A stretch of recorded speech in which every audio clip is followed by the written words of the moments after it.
Alhamdulillah Rabbil Alamin, hamdal hamidin, hamdal mustaghfirin, hamdan yuafi ni'amahu wa yukafi'u mazidah. Asyhadu an la ilaha illallah wa asyhadu anna Muhammadan abduhu wa rasuluh. Allahumma salli ala sayyidina Muhammad wa ala alihi wa ashabihi wa li baitihi wa dhurriyyatihi ajma'in. Allahumma inna nas'aluka khaira hadzal lail wa khaira ma fihi wa khaira ma ba'dah, wa na'udzu bika min syarri hadzal lail wa min syarri ma fihi wa syarri ma ba'dah. Amin ya rabbal alamin. Yang sangat saya hormati Syekh Muda Abdul Manaf, mursyid kita semua, Thariqah Naqsyabandiyah Al-Khalidiyah. Begitu juga murid beliau Syekh Muda Khalifah Satisir Naqsyabandiyah. Masih muda tapi semangatnya melebihi semua yang ada ya. Ke motor tadi udah masuk angin kali Bu ya. Tadi kita sempat mau jantungan, mau nyebrang jembatan. Alhamdulillah, ini pengalaman luar biasa di hari. Ketua Komisi Fatwa Pasaman Barat, sahabat saya, panggilnya Tengku apa Buya ini? Saya panggil Buya aja ya. Ismak Zawir so? Buya Muhammad Zawir Huda, doktor, bisa banyak bahasa antum kayaknya nih. Bisa bahasa Arab, bahasa Mandailing, bahasa Minang, bahasa, jangan-jangan bisa bahasa hewan juga. Ketuakan para pemimpin masyarakat, pemimpin umat, pengurus masjid, sahabat-sahabat Ansar, Banser, semoga Allah meridhai kita semua.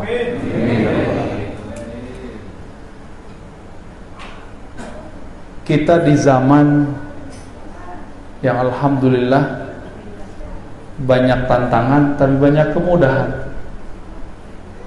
Tantangannya siapa saja bisa ngomong apa saja. Benar Ibu ya? Siapa saja bisa ngomong apa aja. Tapi enaknya siapa saja bisa berguru kepada siapa saja di mana saja. Ini Ustadz Asmar katanya lagi nyetir dengerin aneh. Itu bid'ah itu Ustadz. Yang tidak tergambarkan oleh orang-orang di masa sahabat Rasulullah, di masa sahabat-sahabat tabi'in, di masa Imam Bukhari, di masa Imam Tirmizi, Imam Muslim, Abu Dawud, Imam Ghazali, imam-imam. Bahkan mungkin di zaman mudanya Syekh Muda Abdul Manaf tidak terbayang ini. Orang bisa berguru jarak jauh, berbicara jarak jauh. Aplikasi Zoom ya, kita bisa ngobrol, lihat muka, baca kitab bareng-bareng walaupun dari mana-mana. Ini kemudahannya, anugerahnya. Tapi masalahnya yang pertama tadi, siapa saja bisa ngomong apa saja. Sampai selevel ketua komisi fatwa diceramahi oleh anak baru hijrah, tamat SMP lagi. Apa kata dia? Kau harus percaya Tuhan itu di langit. Enggak boleh pakai Tuhan. Allah itu di langit. Sebenarnya kalau kita mengikuti hadis Imam Muslim, jadi suatu kali seorang sahabat namanya Ibnul Hakam. Ibnul Hakam ini punya karyawati, budaknya sendiri. Dulu budak beda dengan karyawati, gak digaji. Budaknya ini agak lelet mikirnya. Siapa yang ngomong begitu? Imam Ibnu Hajar.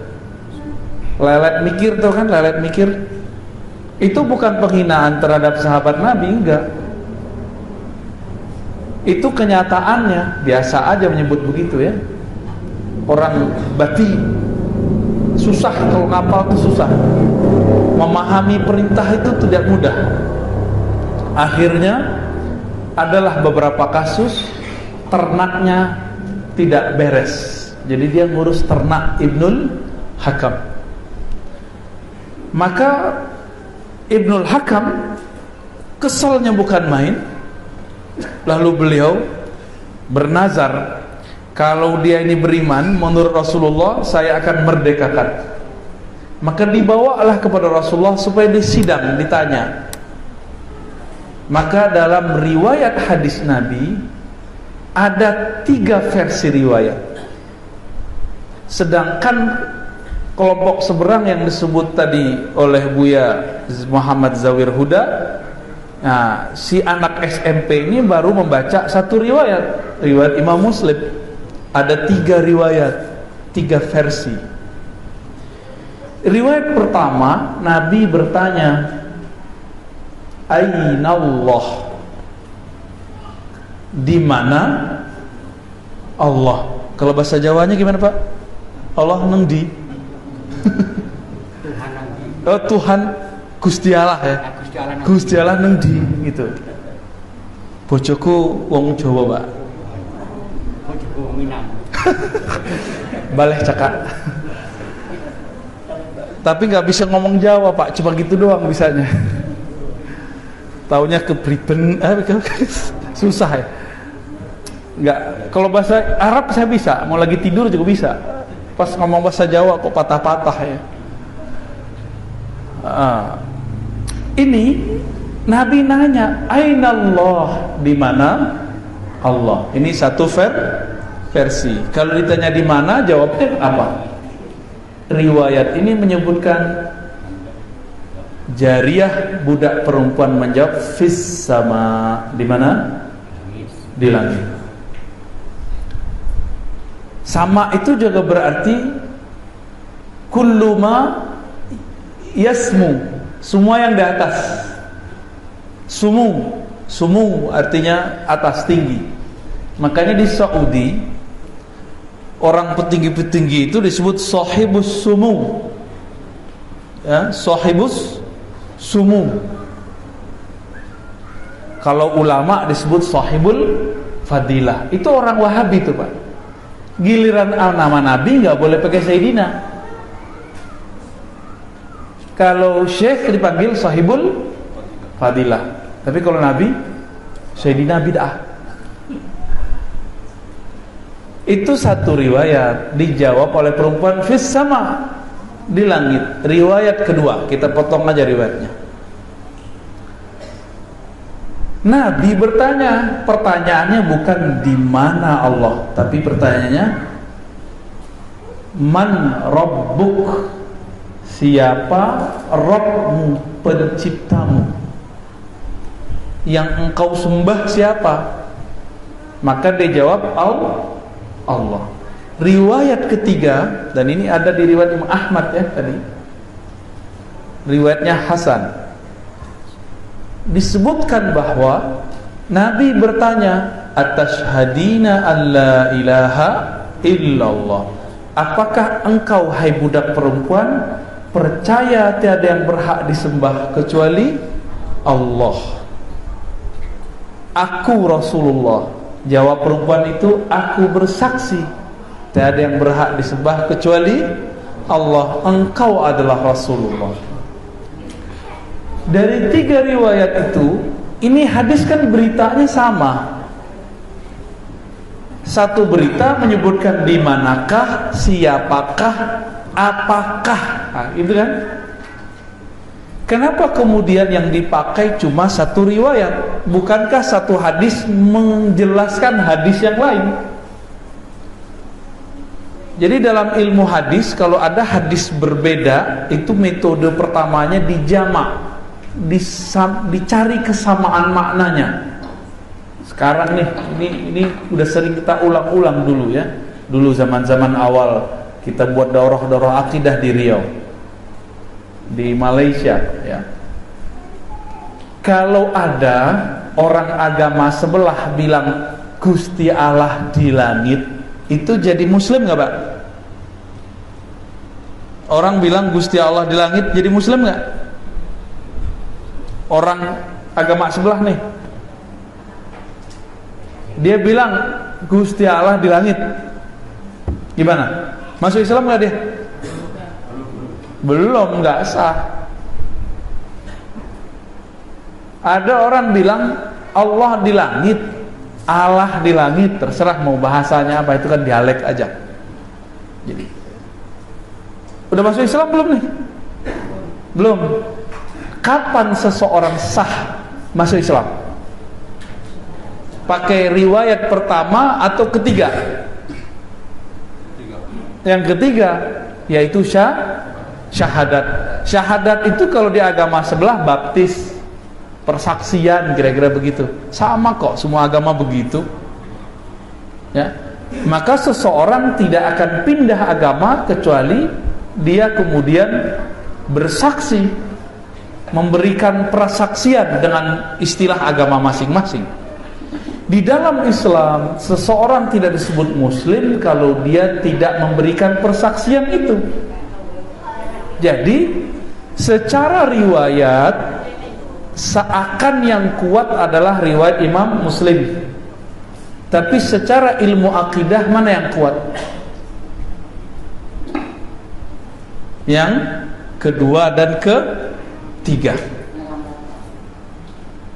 Oke? Oleh sebab itu, seorang syekh di Libanon, itu banyak pengikut juga di Indonesia, namanya Syekh Abdullah Al-Harari. Dia Ahlussunnah tapi agak ketat, agak keras sedikit, karena beliau korban kezaliman Wahabi di zamannya. Syekh Abdullah Harari ini kemudian mengatakan di ahli hadis, hadis Imam Muslim ini walaupun sahih secara zahir, tapi dia punya illat. Illatnya bukan pada rawinya, tapi pada marwinya. Marwi itu teks yang diriwayatkan bertentangan dengan ilmu akidah. Maka hadis ini bermasalah secara konten. Dan beliau juga mengatakan hadis ini bahkan bisa masuk kepada yang disebut muttorik. Muttorik itu kontradiksi dengan hadis kedua dan ketiga. Jadi boleh nggak kita mengatakan Allah di langit? Nah, terlepas dari itu, kita punya imam namanya Imam Nawawi. Imam Nawawi ini tugasnya menjelaskan, mensyarah kitab-kitab hadis. Salah satu yang disyarah, wah ini lebih cakep ini. Barakallahu fiik. Salah satu yang disyarah beliau itu kitab Sahih Muslim. Di situ disebutkan, kata Imam Nawawi, Nabi kalau mau kita terima nih hadis Imam Muslim ini, maka mesti dipahami dengan kaidah yang ketat. Apa itu? Nabi menerimanya, memakluminya karena si perempuan menolak Tuhan berhala. Maksud dia Tuhan langit, Tuhan di langit, untuk menolak Tuhan berhala. Itu maksud dia. Maksud si perempuan, karena dia kurang ibarat, kurang cerdas mengibaratkan, maka Nabi memaklumi, Nabi mengerti isi hatinya. Itu pertama. Yang kedua, kalaupun diterima, maka harus dipahami bahwa di situ bukan arti sama di atas arah, tapi itu artinya Allah Maha Tinggi. Nah, macam-macam penjelasan Imam Nawawi. Karena persoalan ini, Imam Nawawi ini tidak dianggap ahlus sunnah oleh Syekh Albani, ya, Syekh Saleh Fauzan dalam bab akidah. Jadi imam-imam aja mereka keluar dari ahlus sunnah, apalagi cuma ketua komisi fatwa, apalagi mursyid tarekat Naqsyabandiyah. Mereka benci sekali sama tarekat, ya, sangat-sangat benci. Karena tidak faham beda Syiah dengan tasawuf, mereka menyamakan Sufi dengan Syiah. Tahu Syiah nggak Bapak Ibu? Syiah, si Beh gitu ya. Apa itu Syiah? Syiah ini kelompok yang cinta kepada Sayyidina Ali, Fatimah Zahra, tapi kemudian cintanya membuat mereka menghujat selain Ali dan Fatimah. Disebut Rafidah. Nah, Syiah Rafidah itulah yang bertentangan dengan kita. Ada Syiah yang tidak bertentangan dengan kita, disebut Syiah Zaidiyah. Dan sebagian kecil dari Syiah Imamiyah. Sebagian kecil. Ada kelompok mereka, saya udah kumpulkan sekitar 5 tokoh Syiah Imamiyah, itu menolak menghujat sahabat Nabi. Kata mereka, agama kami bukan nama menghujat. Kalau itu menghujat, maka itu bukanlah Syiah. Jadi ada yang ngomong begitu. Oh, berarti mereka juga macam-macam ya. Seperti Ahlus Sunnah juga macam-macam. Ada Ahlus Sunnah Asy'ariyah yang mayoritas, ada yang minoritas ini Wahabi ini. Biasanya kalau orang minoritas berisik kan? Memang berisik ya. Punya TV, punya radio. Ahlus Sunnah baru belakangan Pak punya TV radio. Itu pun agak seret, agak susah. Kenapa? Dananya qalil, fulusuhu qalil. Jadi gak jalan. Makanya kami diijazahkan, diizinkan, diperintahkan guru kami, kamu ngajar-ngajar aja, ngajar kitab kayak ngajar Ahlus Sunnah kayak ngajar aja, gak usah sibuk-sibuk. Nanti kalau Allah ingin mengangkat kajian kita, Allah akan angkat aja, gak perlu pakai asbab. Jadi gak usah cari-cari popularitas, gak usah juga kita gak menghindar dari popularitas, jalan aja. Qul siru fil ard, berjalan aja di muka bumi, memenuhi panggilan Allah Subhanahu wa ta'ala. Nah, itu baru pembuka kaji. Sebab ketua MUI kita udah jadi korban, dibully oleh anak tamat SMP. Anak SMP bully doktor. Kira-kira gimana tuh?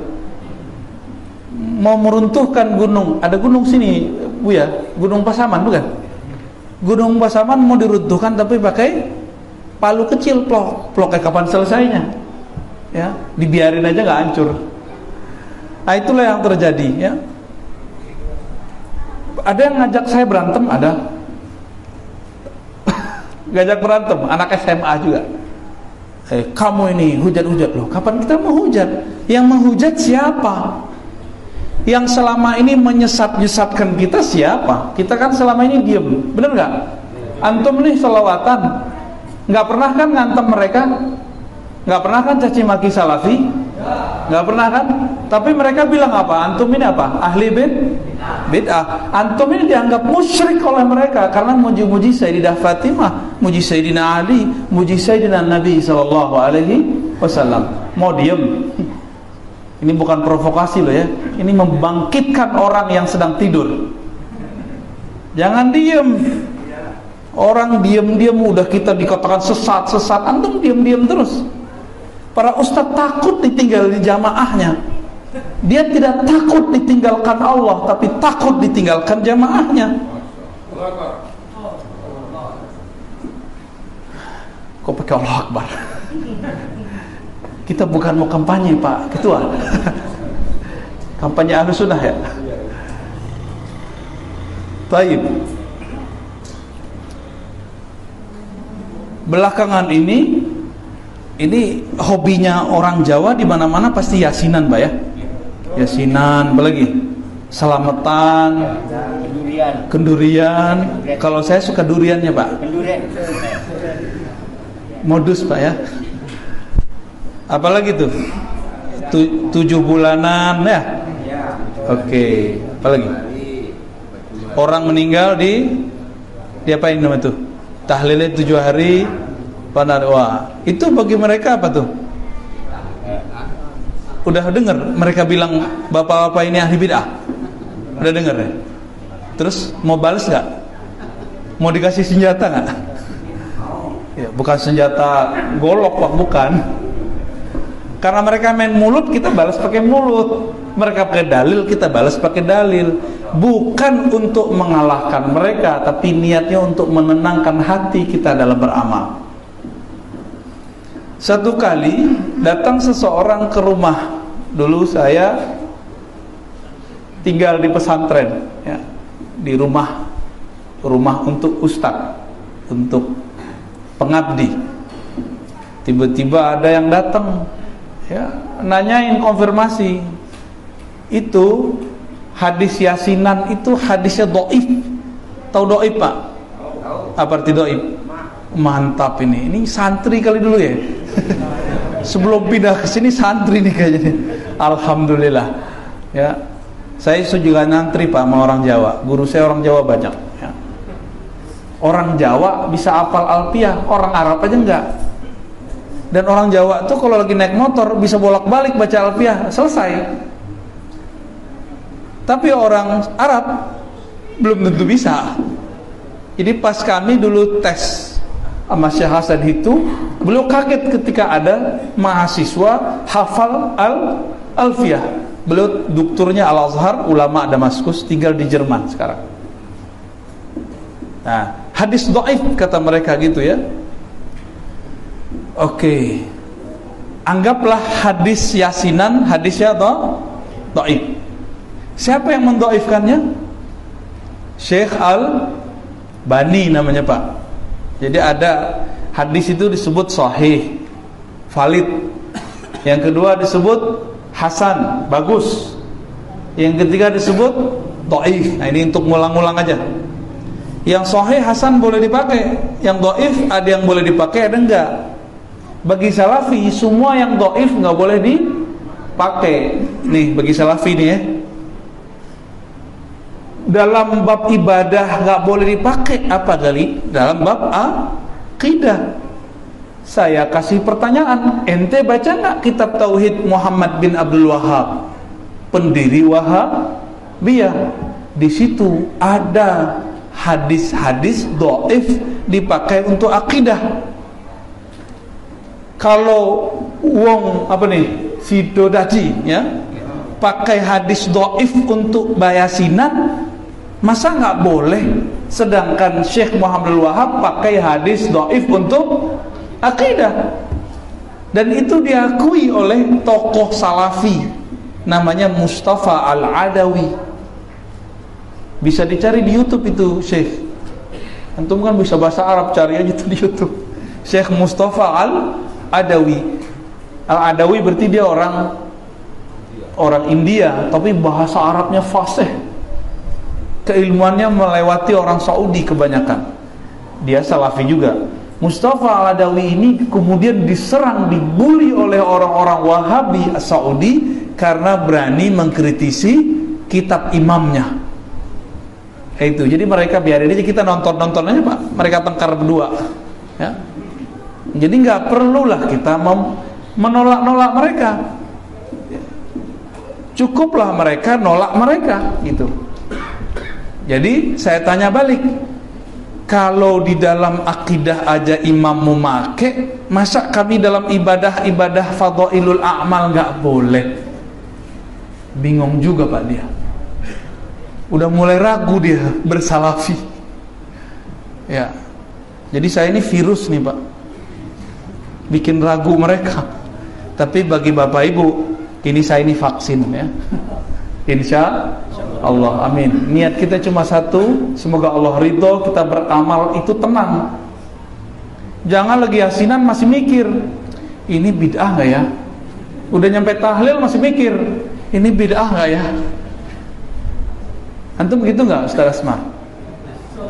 Insya Allah nggak, nggak yakin juga dipakai insya Allah. Yakin tuh nggak pakai insya Allah. Hakul yakin nggak ada ya insya Allahnya, udah yakin gitu. Nah itu kalau kita pakai imam mereka. Nah, sekarang pakai imam kita aja deh, yang meriwayatkan hadis Yasin, Iqra'u Yasin ala mautakum. Bacalah Yasin terhadap orang yang mauta, yang akan mati, masih hidup berarti, yang sakaratul maut, yang telah meninggal, berarti 3. Yang akan mati, sakaratul maut, atau yang sudah meninggal. Dibacakan surat Yasin.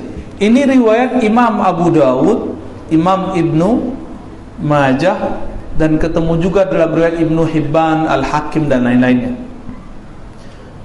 Imam Ibnu Hibban naruh di kitab yang dia kasih judul Sahih. Imam Abu Daud naruh di kitab Sunan Abi Daud dan dia tidak beri komentar. Abu Daud kalau tidak beri komentar berarti hadisnya bagus. Istilah zaman itu belum ada hasan, istilahnya soleh. Wa ma sakattu anhu fahuwa salih. Hadis kalau Imam Abu Daud tidak komentar, maka hadisnya bagus.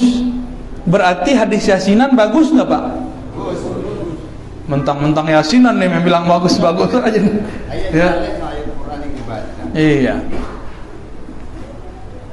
Itu dalil terakhir itu Ustaz. Sabar tahan. Ini kayaknya karena banser nih semangat nih. Baik. Imam Ibnu Hibban itu imam. Baru dengar ya nama Ibnu Hibban? Udah dengar nggak sebelumnya? Barusan saya sebutkan, dengar kan? Imam Ibnu Hibban ini nulis kitab judulnya Sahih Ibnu Hibban. Naruh hadis itu dan beliau menilainya sahih. Berarti minimal udah 2 imam yang mengatakan hadis ini bagus, bener ya? Kalau ada imam dulu bilang sahih, imam sekarang bilang tidak sahih, kita ikut yang mana? Yang dulu aja ya. Kenapa? Katanya ikut salaf. Itu Ibnu Hibban, Imam Ibnu Hibban sudah di awal khalaf ya. Imam Abu Daud, imam salaf sezaman dengan Bukhari, sepengajian dengan Imam Bukhari. Bedanya umurnya agak lebih panjang aja dari Imam Bukhari. Imam Abu Daud, imam salaf, tidak mempermasalahkan hadis yasinan. Jadi kira-kira kita baca yasin nggak Pak nih?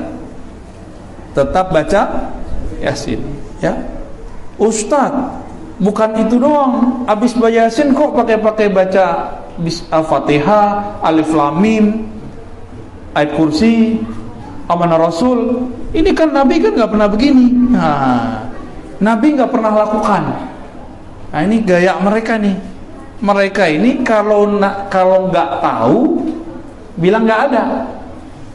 Nah ini pembohongan baru atas nama Rasulullah. Jadi kebohongan atas nama Nabi itu 2, menambah-nambahkan dan mengurang-urangi.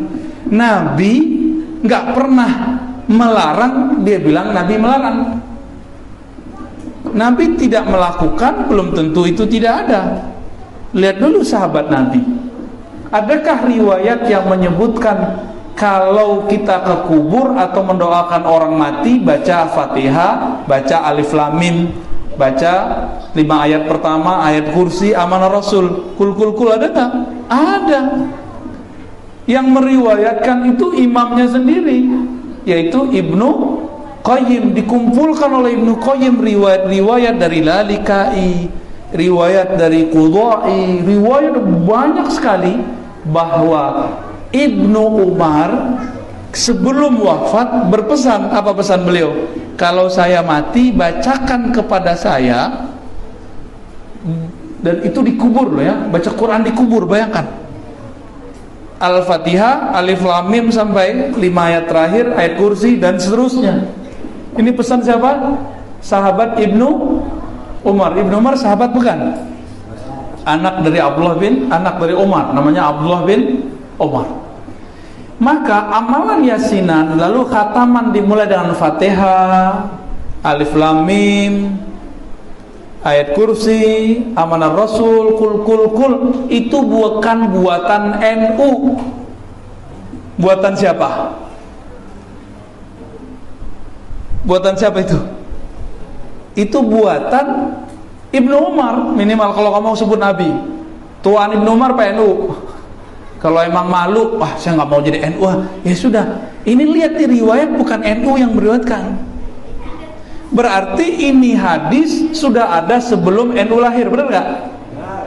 Terus kenapa NU yang disalah-salahin masalah yasinan, masalah khataman? Orang NU itu cuma menikmati fasilitas yang sudah ditulis oleh para ulama, dipakai oleh mereka. Ya. Jadi kadang-kadang mereka itu bilang, oh saya bukan NU, saya nggak mau yasinan. Lo nggak ada urusannya yasinan itu sama NU. NU itu cuma yang melestarikan amalan itu aja bedanya. Riwayat ini ada dalam kitab-kitab hadis. Orang kalau khataman baca apa lagi tuh? Subhanallah bihamdi, subhanallahil azim gitu ya. Itu ada hadisnya nggak nyuruh begitu? Ada nggak? Banyak, Quran aja banyak kok.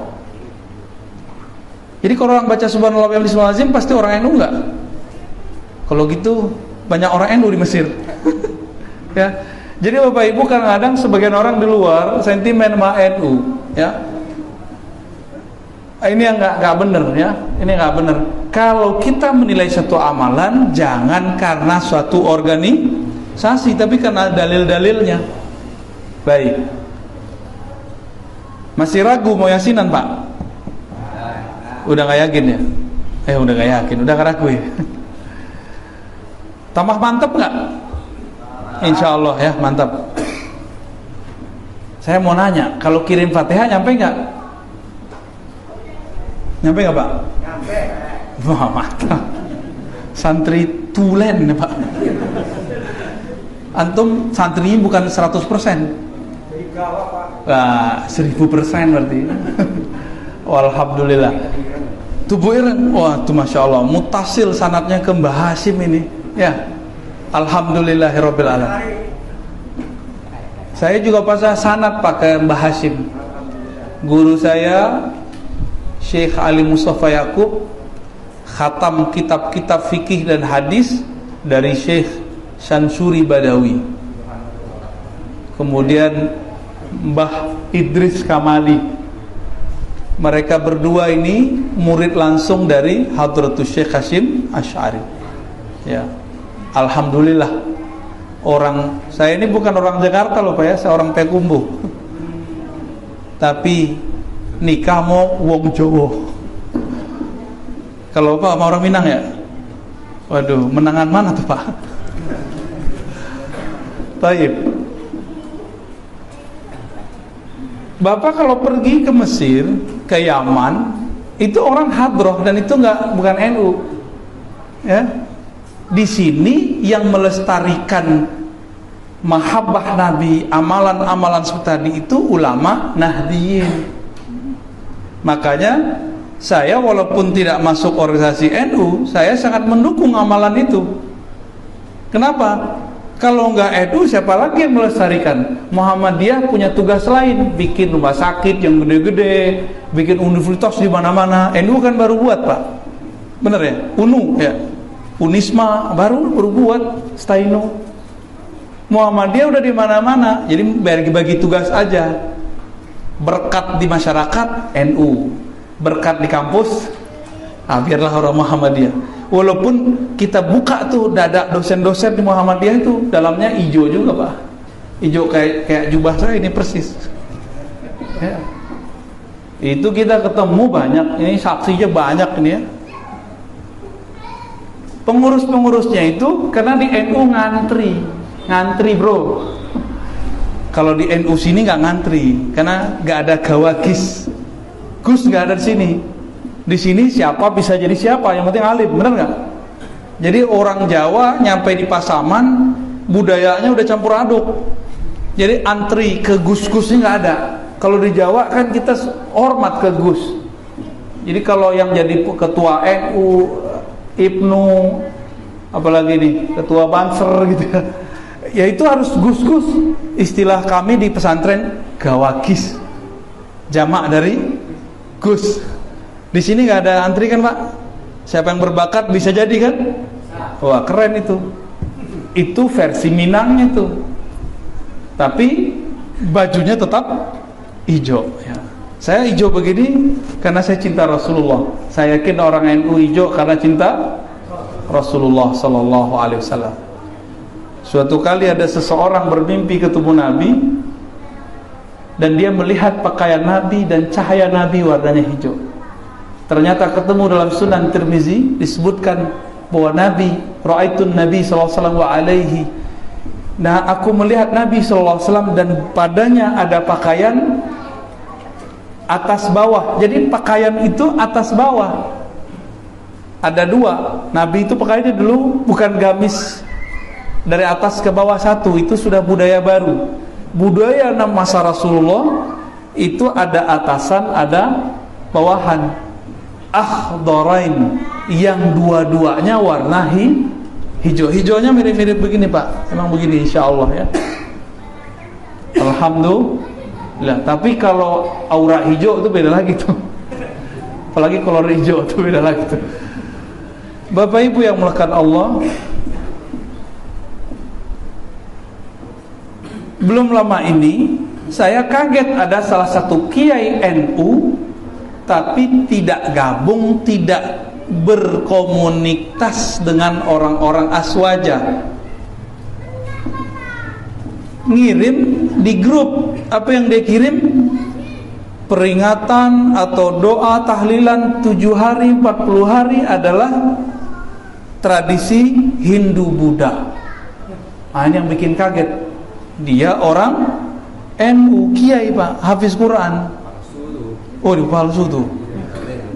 Monkote kali. Semangat itu. Itu kira-kira gimana? Saya pusing juga lihat ente beneran NU nggak sih? Gitu. Agak kurang yakin juga saya dia NU. Sanatnya putus kali ya. Akhirnya kita bolak-baliklah kitab. Benarkah membaca doa selama sekian hari, ngasih makan berkat, itu bagian dari tradisi Hindu? Kebetulan kita punya sahabat orang Hindu. Kita tanya, ada nggak tahlilan kalau orang Hindu meninggal? Ya, saya punya teman namanya Pak Mahadi, mantan orang Hindu Cina. Saya tanya, Pak, Cino, dia digituin gak marah, apa emang dia Cina? Itu orang Hindu ada nggak nih yasinan tahlilan 7 hari? Bingung dia, Laisa. Dijawab apa? Mana ada orang NU yasinan? Mana ada orang Hindu yasinan? Dia mau alaf nih orang. Terus tahlilan ada nggak? Berkatan ada? Nggak ada. Tapi keyakinan bahwa 740 itu spesial emang ada. Nah, bisa bedain? Nah, orang NU itu atau Aswaja secara umum, nggak mesti NU. Di Aceh kan ada yang NU, ada enggak. Di Sumatera Barat ada yang NU, ada yang enggak. Itu biasa kalau ada orang meninggal baca sholawat dalailul khairat atau yasinan. Apa keyakinannya? Keyakinannya bahwa si yang di dalam kubur ini butuh syafaat, bantuan.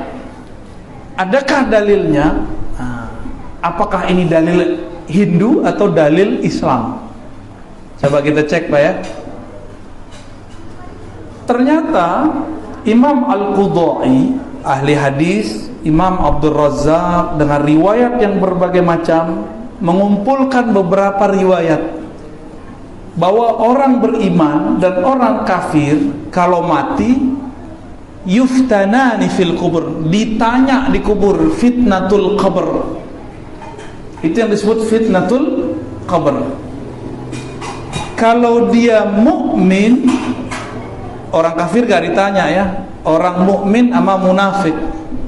Orang mukmin ditanya 7 hari, fi sab'i ayyam. 7 hari. Ada lafaznya sab' ayyam, 7 hari. Sedangkan munafik ditanya arba'ina yauman, 40 hari. Itu yang ngomong Tawus dari sahabat-sahabat Nabi. Tawus itu murid dari puluhan sahabat Nabi.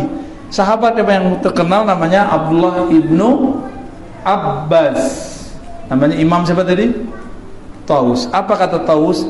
Sahabat-sahabat yastahibuna it'amat ta'am fi tilkal ayyam, suka bagi-bagi berkat pada hari-hari tersebut. Hari ke-7, hari ke-40. Bahkan kalau di kampung istri saya itu dari hari pertama ke-40 malah. Kalau yang dia punya harta waris banyak. Dari hari pertama sampai hari 40 Pak, nggak berhenti-berhenti itu ngasih berkat. Tapi orang sekarang nggak suka dikasih berkat Pak, sukanya dikasih pulus. Pilih, dibawain nasi bungkus atau dikasih amplop. Tuh kan amplop kan. Diam-diam dia bilang amplop Pak. Nah, itu boleh diganti tuh tradisinya ntar ya, daripada ngasih bawa berkat nyari makan, mending ngasih yang lebih berkah, fulus. Baik. Berarti ada nggak di riwayat? Ada ya. Ada yang lebih horor Pak. Sahabat Nabi sebelum meninggal bilang, kalau aku mati ntar sembelih ya di kuburku seekor unta. Lebih khurafat nggak tuh? Itu ada di Bulughul Maram, gak usah jauh-jauh nyarinya. Itu sahabat Nabi, akhirnya karena mengikuti ayahnya juga sahabat Nabi, dia sembelihlah onta, dikubur, dimakan sama-sama. Jadi nyembelihnya horor banget tuh, dikubur.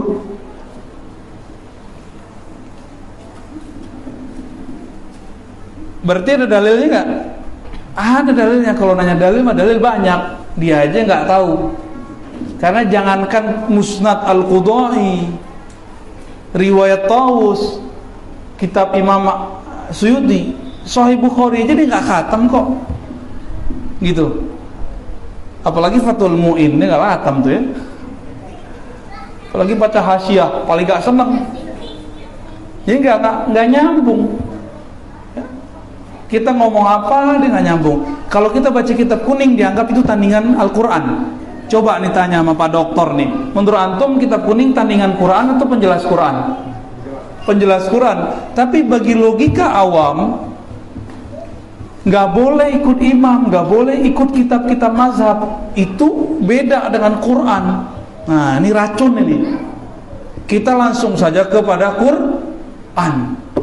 Dia lupa Al-Quran yang sekarang aja udah beda sama Quran dulu. Tulisannya, cara bacanya sama, khotnya sudah beda. Maka ada penjelasannya, ada ilmunya. Tafsir sahabat aja udah beda dengan tafsir tabi'in, apalagi zaman sekarang. Itu akan berkembang terus, dan mereka menutup itu. Jadi kalau kita mau berdebat juga nggak nyambung Pak ya. Nah, maka saya tidak menganjurkan Bapak Ibu untuk berdebat.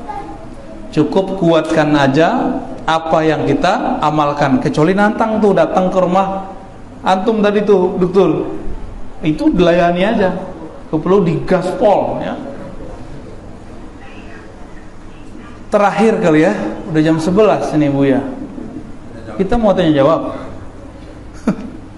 Ini pengajiannya unik juga nih, jam 11 masih on aja nih.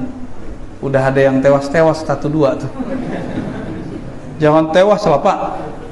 Saya jauh-jauh dari sono tuh ke sini, jalannya berliku-liku, ketemu 70 harimau. Iya, iya-yaan Pak. Nyampe di sini ditinggal tidur ya. Parah antum ini. Ya udah. Mending ada pertanyaan, jawabannya akan lebih berkembang insyaallah. Ya tafadhol, kalau ada pertanyaan silakan dikondisikan. Silakan. Pak, saya mau nanya Pak. Ya, silakan.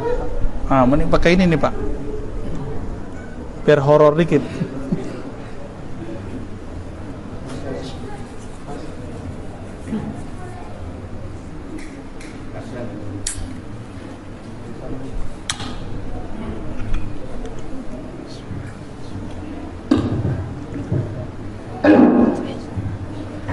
Assalamualaikum warahmatullahi wabarakatuh.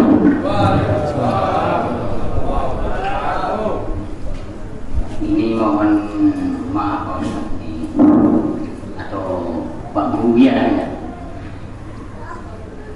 Sebelumnya juga saya memperkenalkan diri. Nama saya Rasudi. Kebetulan saya kepala Jurong desa ini. Kebetulan Pak. Iya, saya kepala Jurongnya. Takdir bukan? Ya. Takdir bukan? Mungkin juga. Gak yakin. Jadi sebelumnya saya juga mengucapkan selamat datang kepada Bapak yang telah hadir di desa kami. Ini desa yang paling pinggir, Paling pinggir. di sana sudah ada desa. Sudah ada desa. Ini desa yang paling pinggir. Jadi boleh dikatakan kami orang pinggiran. Jadi kalau orang pinggiran ini minim terhadap segala sesuatu, terutama tentang ilmu, terutama tentang akidah, juga tentang ilmu agama gitu. Jadi tujuan saya bertanya ini memang benar-benar ingin meyakinkan, karena selama ini menjadi kendala pada pemikiran saya. Saya sering mendengarkan kata-kata para ustaz, para kiai, inna lillahi Islam. Agama yang benar atau agama yang sempurna adalah agama Islam. Namun akhir-akhir ini banyak orang atau kelompok yang mencari jati diri Islam itu sendiri untuk mencapai yang namanya kebenaran. Sebenarnya kalau berangkat dari kata inna lillahi Islam itu cukup membanggakan. Agama yang paling sempurna, ya kita adakan dulu kronologinya. Kalau cepat itu katanya nggak enak ya. Nah, jadi saya ambilkan cerita dulu. Sekarang banyak orang yang mencari jati diri atas nama kebenaran, sehingga banyak kelompok-kelompok yang mengklaim inilah yang benar, selain salah, inilah yang benar, selain salah, selain kelompok yang salah. Itu yang terjadi sekarang ini. Jadi pertanyaan saya itu begini, di manakah Islam ini yang berpotensi banyak mengandung suatu permasalahan itu? Di bagian mananya? Oke, udah Pak ya? Itu Pak ya. Ngomongnya kayak Pak dosen Pak. Takut saya Pak. Islam satu Pak. Satu aja dari Nabi Adam sampai sekarang satu. Gak ada Islam A, Islam B, itu gak ada. Islam artinya ketundukan kepada Allah Subhanahu wa ta'ala. Tapi pemahaman terhadap Islam, mungkin pemahaman Pak Jorong beda sama saya. Ya, ternyata beliau wali Jorong Pak, wali. Ini wali nih Pak Buya. Antum nyari wali, ini wali. Wali ya. Iya.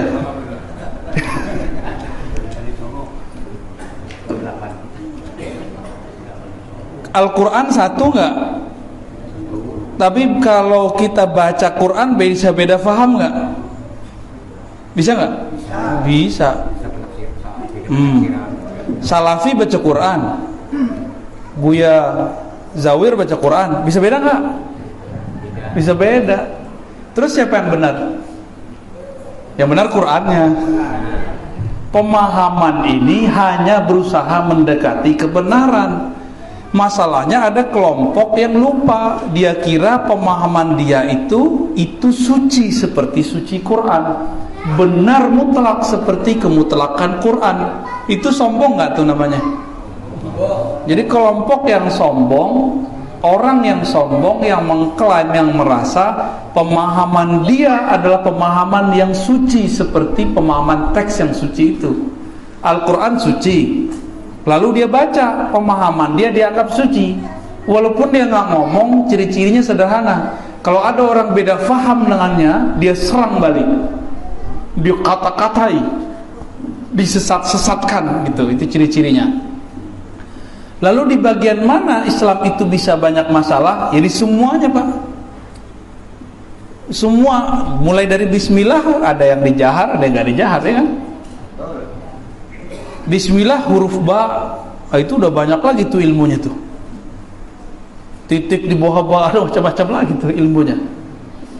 Rahman Rahim, kenapa Rahman ada alifnya, Rahim ada ya-nya, itu juga udah beda lagi.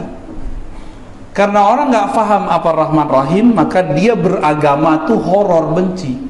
Ini mohon maaf nih Bapak Ibu nih, ini kalau punya anak sering nakut-nakutin neraka atau ngiming-ngiming surga? Tuh kan horor kan, jadi panitia neraka semua nih. Jadi kita itu sering menampilkan agama itu bengis, agama itu kayak menakutkan. Itu makanya sekarang banyak anak SMA, SMK itu ateis.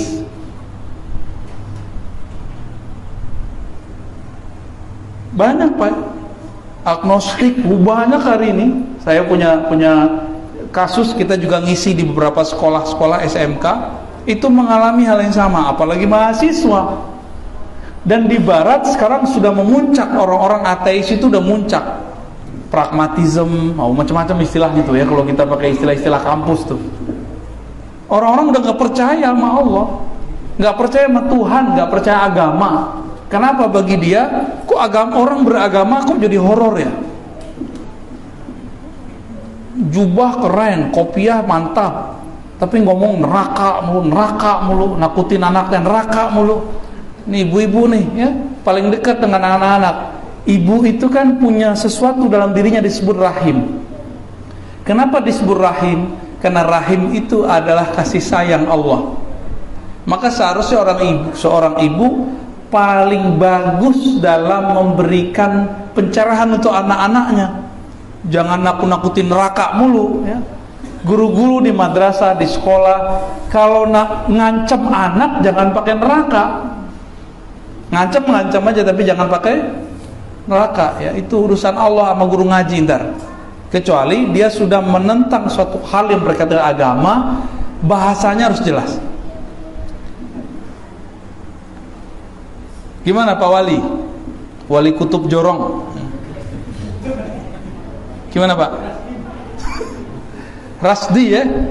Waduh, namanya bid'ah sekali Pak. Belum ada zaman Rasul. Belum ada itu. Apalagi pakai masker begitu kan. Saya ada masker Pak. Prokes. Oke, ada lagi? Udah? Fadal.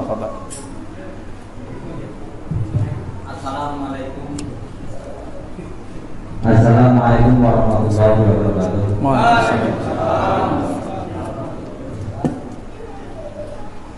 Alhamdulillah. Memperkenalkan diri, nama saya M. Sohib Anwari. Saya dari Kedolongan Roya, Kabupaten Jaya. Jadi di sini yang saya mau tanyakan adalah soal sana. Di sini banyak berkembang rumah-rumah tafis. Ya. Tapi setahu saya, yang memegang rumah-rumah tafis ini bukan habib. Dan dia setahu saya itu selevel dengan saya. Pokoknya sekolah SMP gitu. Tahu-tahu entah dari mana dia mendirikan rumah tafis. Dapat wangsit kali. Nah, apakah di situ ada sanadnya? Nah, itu yang pertama. Yang kedua, Pak, di sini banyak masyarakat mengandalkan Al-Quran. Oh, saya udah hafal surat ini, sekian surat. Tapi di situ dia tidak tahu tentang hukumnya bersuci banyak. Jadi tinggian mana orang yang bisa baca Al-Quran tapi tidak tahu tentang fikih? Kebanyakan masyarakat di sini. Nah itu pertanyaan yang kedua. Dan yang ini terlalu banyak, ini tiga aja Pak. Pertanyaan yang ketiga, ini soal gimana caranya kita Gimana ya? Orang itu kayaknya berat sekali. Kalau di Nabi Aswaja itu kan memakai kitab Sofina, Taufik, Takrib gitu Pak. Tapi kalau orang itu ditanya itu Anda dari mana? Dari buku. Apakah buku itu punya sanad dan bisa disyaratkan Pak? Terima kasih. Baik Mas Sohib ya. Assalamualaikum warahmatullahi. Mas Sohib Anwari ya. Rumah tahfiz tapi pemimpinnya bukan hafiz Quran. Kalau sekedar pemimpin yayasan nggak apa-apa, tapi kalau kiainya, ustadznya mesti hafiz. Kecuali itu pondok tahfiz juz amma gitu, kasih judul. Antum jauh bisa kali ya. Nah, ini fenomena dan ini adalah kabar dari Rasulullah. Ini hati-hati. Saya pernah diingatkan dulu oleh guru kita Kiai Ali Mustafa Yaqub. Saya khawatir, kata beliau, sekarang banyak orang nyamar pakai pondok tahfiz tapi mengajarkan terorisme. Tapi jangan curiga dulu Pak, banyak pondok tahfiz yang baik banyak. Cuma ini catatan dari guru saya Kiai Ali Mustafa Yaqub. Karena ada beberapa kasus temuan-temuan dari lembaga pemberantasan terorisme itu begitu, modus pakai pondok tahfiz. Bukan cocokologi tapi memang munasabahnya ada. Munasabahnya qawiyah sahihah. Di akhir zaman kata Rasulullah akan muncul kelompok khawarij ya, yang mereka ahli Quran tapi imannya tidak tembus sampai ke kolbunya, ke dadanya. Hadis ini ada di Sahih Bukhari, Muslim, Abu Dawud, Tirmizi dan hadisnya banyak. Artinya Nabi mengabarkan, apa kabar dari Nabi? Nanti akan banyak orang buka tempat-tempat untuk mengkader Quran tapi dikader menjadi teroris, jadi khawarij ini maksudnya kalau digabungkan. Maka saya mengimbau kepada siapapun yang bergerak dakwah dalam pondok tahfiz, tolong pelajari tidak hanya hafalan. Jadi belajar agama itu dibagi 3 kecerdasannya. Orang cerdas itu 3. Imam Ghazali yang mengatakan ini dalam kitab Al-Mustasfa. Apa kata dia? Ada kecerdasan hafalan, hifz. Itu level paling rendah. Tapi sekarang sedang ditinggi-tinggiin orang. Orang hafal dianggap paling hebat sekarang. Ya. Padahal ada level 2. Bukan hifz tapi fiqh, paham. Jadi kalau antum nanya mana yang lebih bagus, yang lebih tinggi faham daripada cuma hafal, apalagi cuma baca Quran. Jadi lebih afdal membaca atau faham? Ya faham. Faham itulah inti Quran. Quran itu diturunkan untuk dibaca ayat perintahnya tentang bersuci, atau kita disuruh bersuci. Ini ada ayat nih, surah Al-Maidah ya Pak Wali ya. Ada ayat surah Al-Maidah ayat 6. Pak Wali ngobrol aja nih. Ya. Ya gimana mau lanjut, berisik.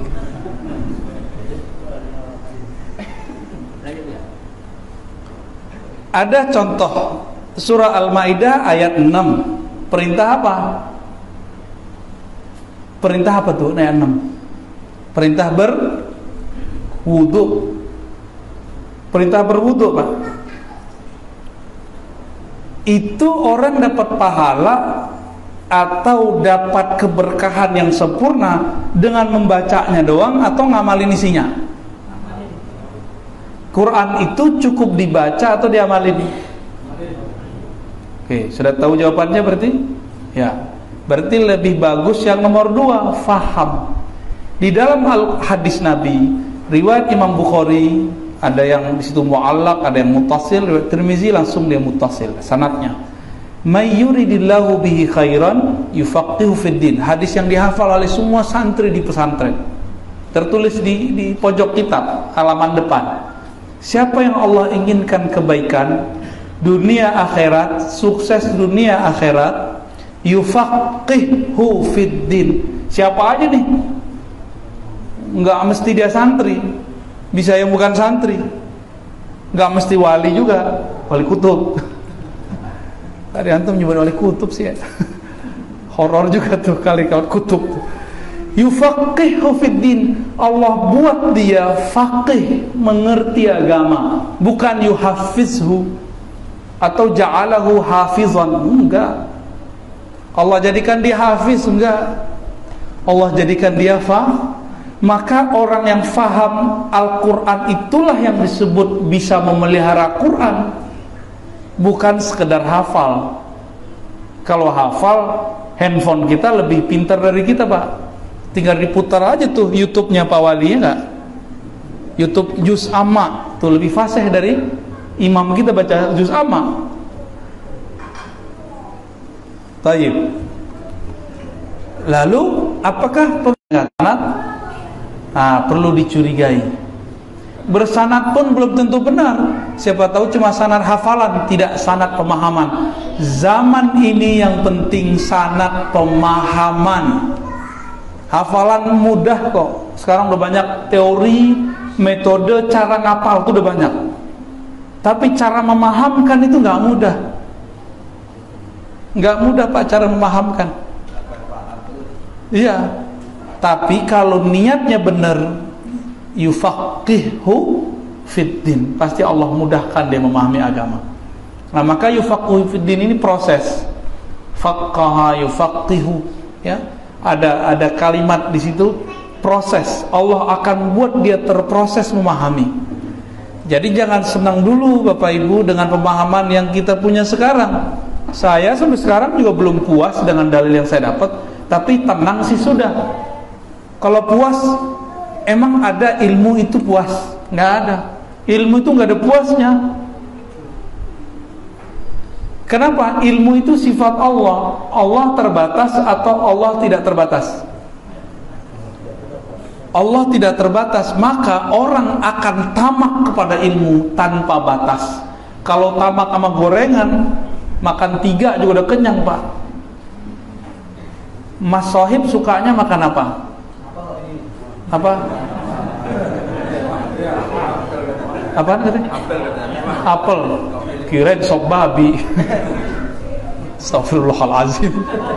Kenapa antum disebut sop babi? Astagfirullah. Ketakutannya. Emang babi itu hantu? Orang babi aja begitu kok. Taib. Kita nih zaman sekarang yang paling dibutuhkan adalah sanad pemahaman. Sanad pemahaman. Jadi walaupun sekarang nih lagi ada lomba hafiz, ya itu semarak aja, silakan ikuti. Itu sebabnya pemerintah kita sudah mulai dari dulu ada musabaqah Quran, ada musabaqah yang apa namanya Ustaz? Syarhil Quran. Aneh bukan orang musabaqah, jadi nggak tahu. Musabaqah penjelasan Quran. Sebenarnya yang pas itu bukan syarhil ya, tafsirul Quran, tapi syarhil itu maksudnya orang ini menjelaskan makna Al-Quran. Itu perkembangan bagus, perlu kita dukung. Saya lebih suka sama yang begitu, Pak. Senang kita kalau ada orang yang berlomba-lomba mencari pemahaman terbaik. Oke. Cukup ya? Terjawab? Oh iya, kecerahan ketiga adalah al-jam'u bainal awwal wa tsani. Gabungan bainal hifzi wal fiqhi. Gabungan antar nomor pertama dan kedua. Hafal iya, paham pun juga. Nah, itu yang bagus. Kebanyakan orang Nahdiyin itu faham, tapi hafal Qur'annya enggak. Kecuali pesantren seperti di Kudus, Panandaran, Kerapia, itu emang tahfiz. Di luar itu nggak banyak, apalagi di Sumatera Barat ya. Tapi orang NU di pesantren hafal matan, Karena ngafal matan itu muqaddimah memahami banyak funun, banyak fan. Hifzul matan, menghafal matan akan mempermudah orang fi fahmil funun muta'addidah, ya, untuk memahami fan yang banyak sekali. Itu sebabnya banyak guru-guru kita hafal matan Baikuni, matan Alfiyah. Kalau Kiai Sohib, ya, antum nih hafalnya mantan deh. Ada lagi?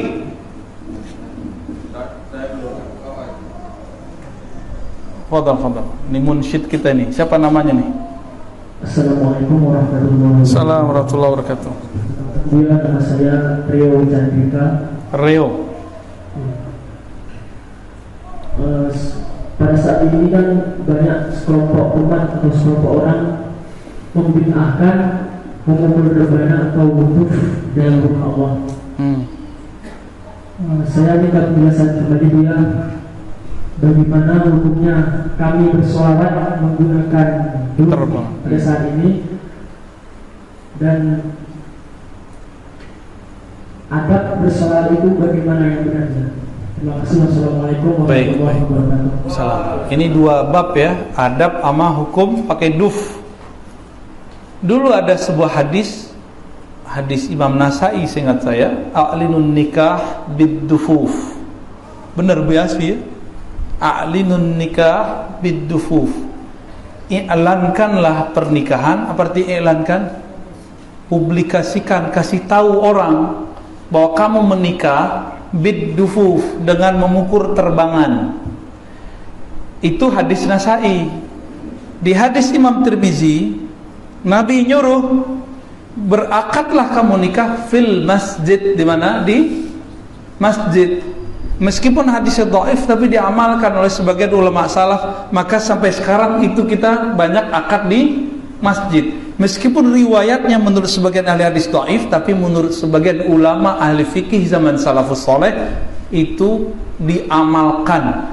Jika gabung yang satu sama yang kedua, jadinya gimana? Maka ulama kita membolehkan mukul terbangan orang nikah di masjid. Nah itu kalau gabungan al-jam'u. Tapi saya nggak pakai itu. Itu kalau mau jelasin aja secara usul fikih ya. Hadis dan usul fikih. Secara hadis itu ada riwayat yang lebih kuat, riwayat Imam Muslim, bahwa Nabi mengajak Sayyidatuna Aisyah Ummul Mukminin radhiyallahu taala anha untuk nonton ada orang-orang Habasyah lagi menampilkan tarian pedang dan ya semacam seni gitulah. Tarian pedang tarian kayak tari piring gitu. Sono kan gak ada piring dulu, adanya tombak. Tarian tombak nih. Coba kalau di sini tarian tombak, mungkin saya kabur duluan nih. Pinggiran beneran itu Pak Wali. Ya, kalau pakai tombak bisa ditombak saya nanti.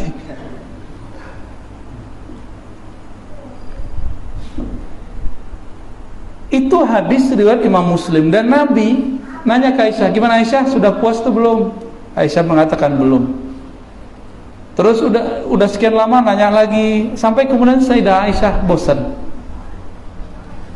Diistinbatkan dari hadis yang sahih ini bahwa boleh menampilkan seni yang pantas ditampilkan. Kayak gini pantas nggak Pak? Cuma musiknya kekencengan melebihi suaranya. Tuh kena kritik lagi deh. Tadi Pak Wali kena kritik. Sekarang antum maaf ya. Saran saya, coba dikondisikan, jangan terlalu keberisikan karena nanti masuk ke bab adab. Antum gimana mau merasakan Nabi hadir lagi megang gendang-gendang gitu, bisa nggak? Maka coba disebut hadrah. Kenapa disebut hadrah? Menghadirkan rindu kepada Rasulullah. Kerinduan itu syahdu atau kenceng? Syahdu. Ada kesyahduan, maka coba cari genre yang syahdu ketika bersolawat kepada Nabi SAW. Pukulannya pun syahdu, mau segede drum kayak bebas, pukulannya agak pelan. Coba praktekin ntar ya. Hadrah yani ihdar mahabbatin Nabi sallallahu alaihi wasallam fi majalisina, menghadirkan cinta kepada Nabi di majelis kita. Dan Nabi mengatakan almar'u ma'aman ahabba, siapapun yang cinta kepada seseorang dia akan bersamanya, yang bercinta Nabi akan bersamanya. Itulah yang dialami oleh Al-Habib Umar ketika beliau merasakan cinta yang luar biasa kepada Nabi. Saat mahalul qiyam, terasa Nabi hadir, bukan hadir secara fisik, itu hadir di kolbunya. Karena hadir di kolbu udah memuncak sampai ke kepala, memuncak ke mata, terbuka matanya, terlihat di alam zahir, padahal dia melihatnya di alam batin, di alam dirinya dia melihat. Itu yang terjadi pada masyaikh, pada buya kita sebagian besar. Kalau melihat ada tamu-tamu gaib datang, mata sih buka, tapi waktu mata aku buka, bukan mata ini yang melihat, sudah mata cinta. Kalau mata cinta, kuntu sam'ahu alladhi yasma'u bih, yang mendengar saat itu bukan pendengaran kita. Kalau pendengaran saya terganggu kalau ada orang ngomong, ya, suara saya nggak sampai kalau sudah ada orang berisik. Tapi kalau pendengaran dari Allah gimana? Nggak akan terganggu. Maka dulu di zaman Nabi itu kalau khutbah kan nggak ada pakai mic, kedengeran oleh semua sahabat. Sebanyak itu orang. Waktu haji wada, orang yang dekat dan jauh mendengar suara Nabi seperti sama, padahal nggak ada mikrofon. Nggak ada mikrofon. Itulah ajibnya, ya. Jadi coba sebelum, nah ini mau dikasih kaifiat nggak sebelum berhadroh?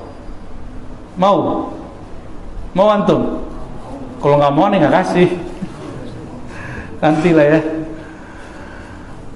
Ada cara menghadirkan itu. Torikot sholawat Nabi itu ada. Jangan main-main pukul-pukul aja. Ada adabnya. Sehingga kadang-kadang kita lagi mukul aja bisa nangis. Karena mukul itu ngikutin detak jantungnya. Nah, kalau sudah seirama ketukan itu dengan denyut jantung cinta kepada Rasul, jangankan antum, kita aja bisa nangis. Cuma kalau kesemangatan aja, ya seni, indah. Kayak tadi kan bagus tuh pukulannya. Tapi nggak matching, suaranya kecil ya. Nah, ini contoh.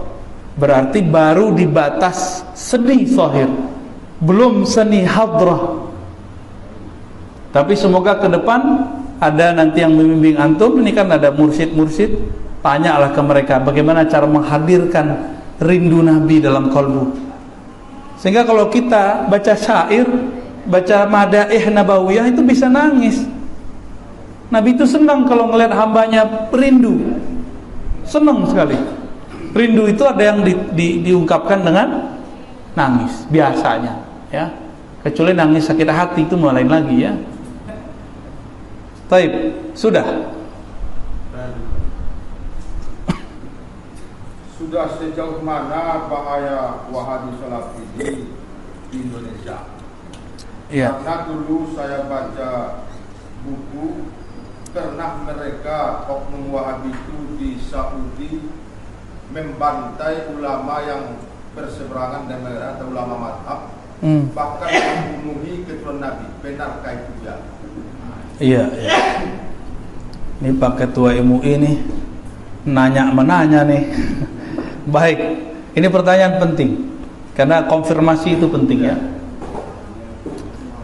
Kita dapat pertanyaan sejauh mana Wahabi berbahaya di Indonesia, dan benarkah Wahabi dulu berdarah-darah ketika di Saudi sebelum ada Saudi ya? Berarti udah pertanyaan Bu ya. Yang pertama, sebahaya apakah? Kalau versi peneliti pasti kadang beda dengan versi ustadz. Karena lebih sering ustadz atau peneliti di lapangan? Ustadz. Bedanya ustadz nggak punya perangkat penelitian. Kalau peneliti dia otaknya liar, dia bisa ngelihat sesuatu dari berbagai macam versi. Syukur-syukur ustadznya peneliti yang ustadz gitu. Nah, barangkali antum masuk bagian dari mereka nih, karena doktor kan peneliti. Kalau versi orang yang pakarnya dari TNI, polisi, ya, Indonesia itu udah ada pemetaan wilayah merah, ada yang kuning, ada orange, ada hijau. Kalau Sumatera Barat sudah ada beberapa wilayah yang sudah merah. Sudah ada. Pasaman belum parah-parah aman, Pak. Yang parah adalah, ya, saya nggak boleh bilang. Itu sudah ada. Dan kita nanya bukan ke satu sumber. Jadi ada intelijen dari TNI, ada intelijen dari polisi yang pakar, dia melihat. Dan saya menyaksikan sendiri juga sama, karena kita juga peneliti. Ya, alhamdulillah saya juga peneliti, ya. Kita juga nulis, kita juga merangkum, membaca, menganalisa, dan itu sudah banyak yang parah. Bayangkan Aceh aja dia memasuki, Pak. Padahal Aceh itu benteng Ahlussunnah terkuat itu. Kota-kota santri di Jawa itu udah banyak yang kemasukan. Kenapa? Kebanyakan pesantren sudah tertutup dari masyarakat, asik dengan delaktika di dalam pesantren, lupa dengan masyarakat di luar. Itu fakta juga itu. Udah jadi dinasti, nggak mau lagi mikirin umat. Tapi itu sebagian pesantren. Kebanyakan pesantren juga masih bagus, oke. Jadi ini kabar agak lumayan bahaya, maka kita nggak boleh diam, Ustaz. Harus mulai menyuarakan yang menurut kita ini mendekati kepada kebenaran. Jadi jangan diam. Tapi suara antum tadi kan sudah menggelegar tuh, kayak semangatnya menggelegar suara aja. Insya Allah, Ustaz, ya. Terus benarkah Wahabi dulu berdarah-darah? Itu benar. Dan kejadian itu bukan sekali dua kali. Kita punya sanad, tadi kita sudah baca sanad, ya.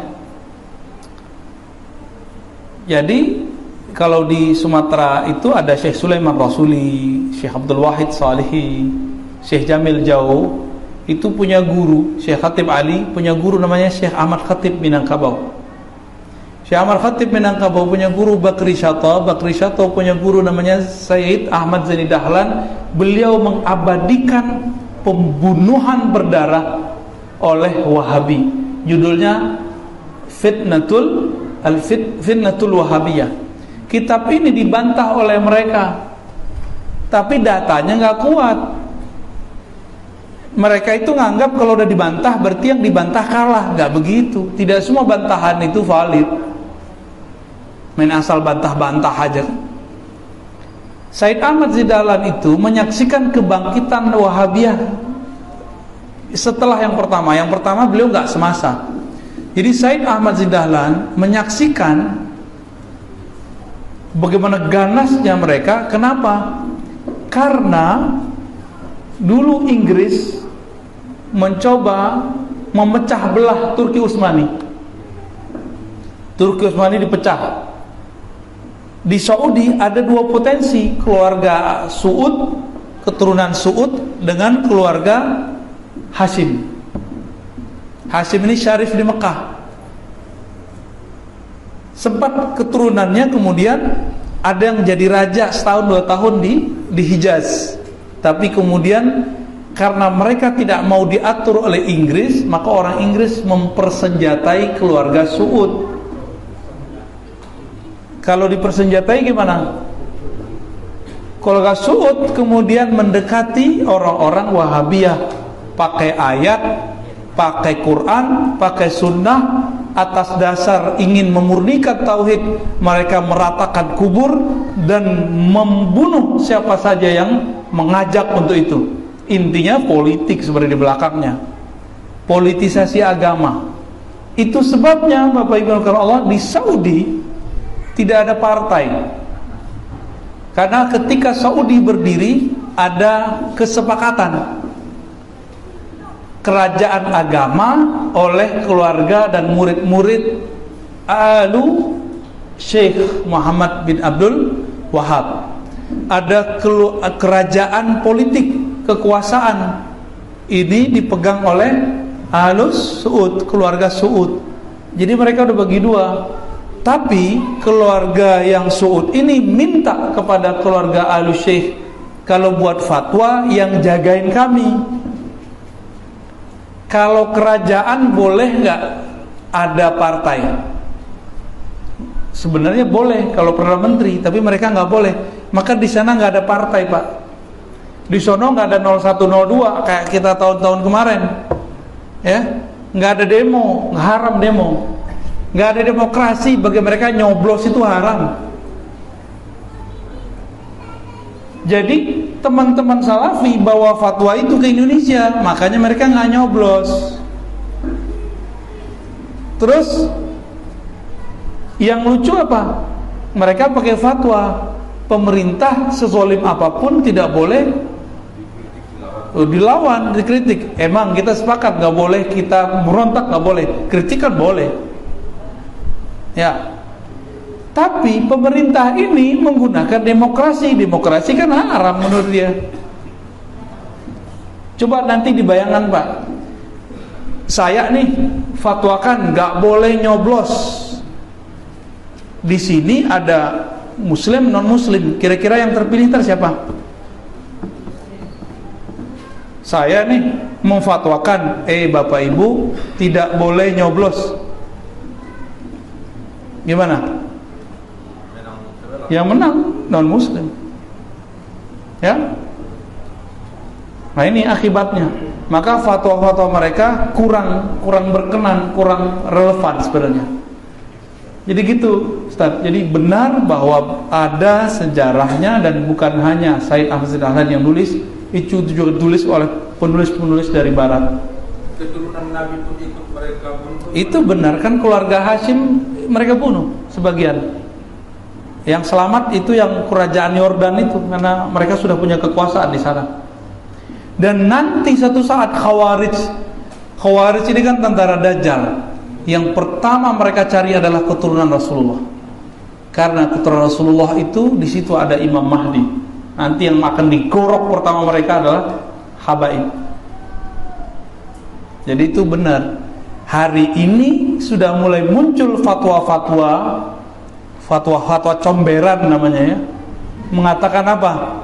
Nggak ada tuh Habib, nggak ada tuh Sayyid, nggak ada keturunan Nabi. Kalau ada orang saat ini menolak keturunan Nabi, nggak ada keturunan Nabi, berarti dia menolak Imam Mahdi. Berarti bahaya nih orang, ya. Saya rasa cukup, Pak, ya. Udah jam 11:30, besok pada kerja kan? Wah, gimana nih? Gimana, Bu, ya?